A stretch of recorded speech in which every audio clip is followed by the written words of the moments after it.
Well, quantitative easing, I think, is a good thing for the U.S. economy.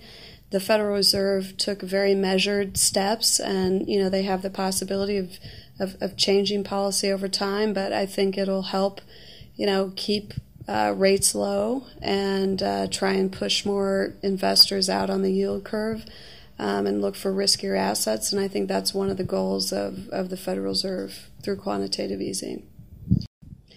We're not particularly worried about inflation right now. I think there's a bigger risk of deflationary pressures than there is inflation in the current environment. And, I think the quantitative easing makes sense from that standpoint in an effort to curb deflationary risk. And I think the risk of inflation is still pretty minimal right now.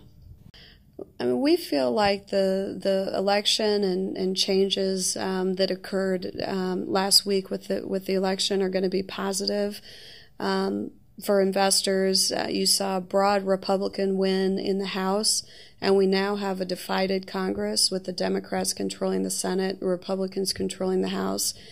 That tends to mean less sweeping changes. It's much harder to pass broad-based regulation, and I think that's going to be good for U.S. businesses.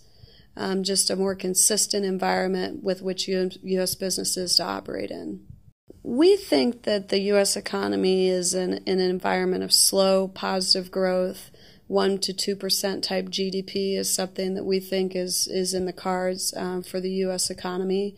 In the context of that environment, we still think there are some U.S. businesses, particularly in growth areas, that can do well even with a slow economic growth. We think it'll be a slow improvement in unemployment, but it'll take some time. But we'll be in positive territory, and we're not expecting a double-dip recession. We think large cap growth, U.S. equities, looks like a great opportunity right now. We're seeing valuations that are extremely attractive within the growth area. And we're also seeing businesses that are able to post earnings growth of 15% and more, even in a slow economic environment. And I think there are firms with the right innovation, the right product cycles, the right technology that can still do well even in a slow U.S. economy. We think that the banking sector is stable. We went from, negative free cash flow and under-reserved to a lot of banks are now over-reserved, and free cash flow has improved for some of the banking system at least.